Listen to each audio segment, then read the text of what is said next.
Hey there YouTube, this is Derek, or Leica101, coming at you for the first time in a while, and today's video is going to be about a class that I've discovered for the Pathfinder campaign setting, and it's called the Dragonrider. I made mention of this on the YouTube Brigade page on Facebook that we have currently over there on Facebook, so if you're not a part of it, go join.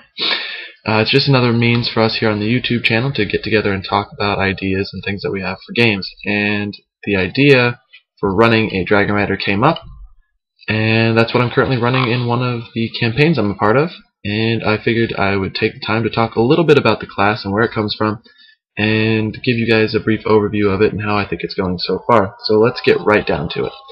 So first things first, the Dragonrider class comes to us from a wonderful group of people called the Genius Guide 2, and they do a bunch of different things. They're a freelance kind of thing, and they have a small company.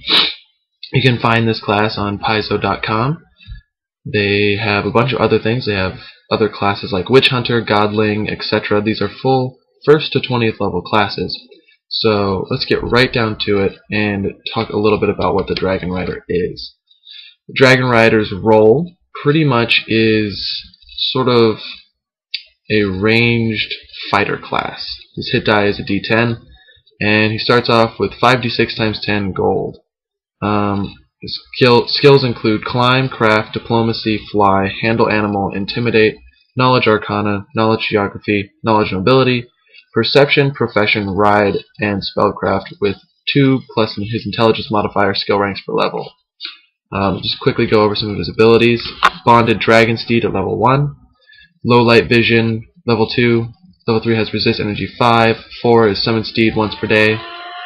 5 is Draconic Training. 6 is Dark Vision. 7 is Summon Steed twice a day. 8 is Resist Energy 10. 9 is Draconic Training. 10 is Scent. 11 is Summon Steed 3 per day. 12 is Draconic Training. 13 is Resist Energy 15. 14 is Blind Sense. 15 is Summon Steed 4 times a day. 16 Spell Resistance, 17 Draconic Training, 18 Resist Energy 20, 19 is Summon Steed 5 times a day, and 20 is Dragon Form.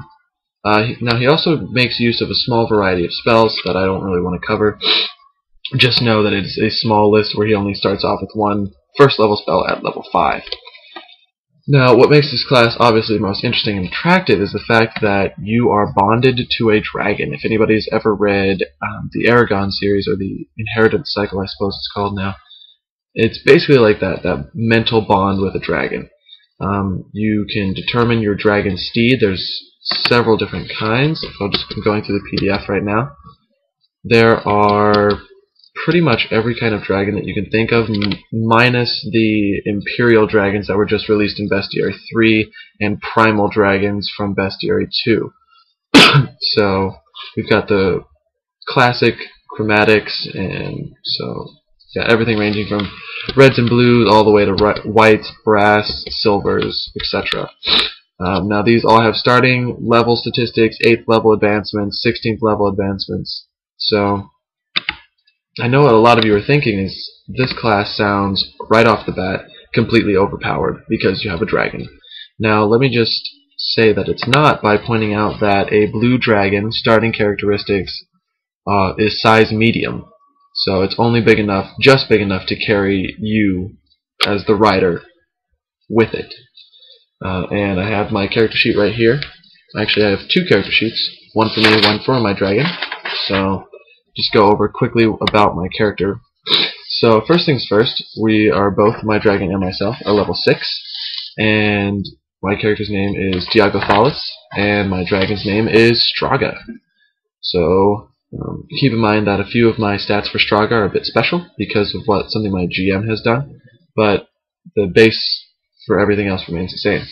So at level 6 I have 59 health, and Straga has 64 health. So he's not completely overpowered, and he can definitely still be taken down in a fight. Fall damage is still something to take into consideration should my dragon plummet out of the sky, or myself, although I'm currently going against that with prepping the spell Featherfall. So going to stop my dragon from falling, and then maybe he can catch me. So So far, the class has worked out pretty well. Like I mentioned earlier, the Dragonrider himself pretty much is a ranged fighter. He likes to stay out of combat and do a lot of mounted combat on the back of his dragon. The dragon's breath weapons are downgraded in the beginning, so that way it's not completely overpowered. For example, the starting stats I'm just going to keep with this blue dragon is breath weapon is 1d4 electricity with a 30-foot line. And I know what you're thinking, that's quickly going to become underpowered the more you level up. However, just like the Dragonrider's steed levels up as well, based upon the Dragonrider's class level. So, just quickly cover little things that they go over. Of course, they have their hit die go up, the base attack bonus, all their saves, skills, and feats. However, their natural armor also goes up, and so do you, or as well do you get a strength and con bonus and an intelligence and charisma bonus in addition to what you already have. So at level 3, you get a 1-point bonus to strength and constitution and intelligence and charisma. Now this is also offset by increasing the breath weapon's range and dice per damage. So like I mentioned before, the blue dragon starting statistics were 1d4 of electricity with a 30-foot line of range. However, what you do at level 2 is you add one more die, so it goes up to, I think I just said 1d4, so 2d4, and then you double the range, so 60-foot line. So it just keeps adding up a little bit at a time. So eventually, you should have a pretty badass dragon by the end, but it's level 20, so everybody should be pretty badass. It also gains special abilities as well. So it has Link, Share Spells, Evasion, Ability Score Increase, Devotion. It eventually gets Multi-Attack. So you can see how, if you play your cards right, this Dragonrider and Dragon combo can become quite powerful on the field. Currently, like I said, level 6 for my character, so we're just approaching a spot where my character should be becoming pretty cool on the battlefield. I know last game that I was a part of, the last session, there were a bunch of people, roughly 15. Our party size is 6. There were roughly 15 enemies that came streaming out of a room, and we were in a large cavern, so it was big enough for the dragon to go in. And I decided to hang back because my character is chaotic neutral, so I don't really care unless it's his own personal motives and his personal story for the most part. He's kind of a jerk most of the time, but he'll help out eventually, and he's kind of the unofficial leader even though he is a jerk. So he hung back and let the others do most of the dirty work, but after 20 minutes of actual time and the combat still going on, I decided it was enough, and I had my dragon Straga come in and use his breath weapon, which was a fire attack. So I basically roasted about 5 guys, and they all died. So they were lit on fire, they were consumed, they couldn't make their saves, and dropped dead. Straga has also had some very interesting encounters because right after that encounter, he came around the corner and there was the kitchen area where all the guys had come streaming out of, and there was a chef, and he was terrified, and he threw a butcher knife at the rider, and being bonded together, I made the decision that anybody who attacks the rider, Straga, is going to freak out and, try to go protective.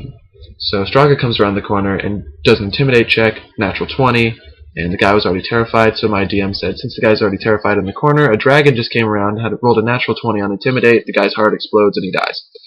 So that was pretty cool. So having a dragon in a campaign setting can be quite interesting to play as a character, and I'm sure some of you are saying, well, how can you just have a dragon, everybody's going to hate it, or how can I, as a GM, how can I run this with this party with a dragon in it? And my DM currently has his solution, which is it's pre-built into his world. Dragons aren't accepted as friendly, and I know what you're saying, well duh, that's what everybody does, but it makes it interesting for me as a character, because if we go into a city or metropolis or anything large place where there's lots of people, I basically have to leave my dragon behind or hide it, and that becomes rather difficult when I have combat scenarios that come up in the middle of the city, and it's just left to me, the rider. And I can summon my steed, which is an ability I mentioned, summon steed. Right now it's currently at once per day. And I can summon my steed to my side. However, is that really going to be the best scenario when we're in the middle of a city and guards are going to see a dragon just appear out of nowhere and then come streaming in and just try to kill us? So it creates interesting role-playing opportunities. So don't just be discouraged if somebody gets their hands on this PDF for the Dragonrider class and you just instantly say no. You can always find interesting ways to work it in or work around difficult situations like this. So this has been a brief overview about my character Diagothalis and Straga. So it's my Dragonrider. And about the Dragonrider class, like I said, this is from the Genius Guide 2, and that's T-O, not the number 2. So Genius Guide 2, whatever the class is. These can be found on Paizo.com. I think the price is like $2 or $3 for the PDF. They have a bunch of great stuff. Check them out and let me know what you guys think. If you have any questions regarding the Dragonrider, please feel free to hit me up in the comments below, send me a private message, or join the Facebook page and let me know on there. I'd be happy to answer more questions. Thanks for watching, guys.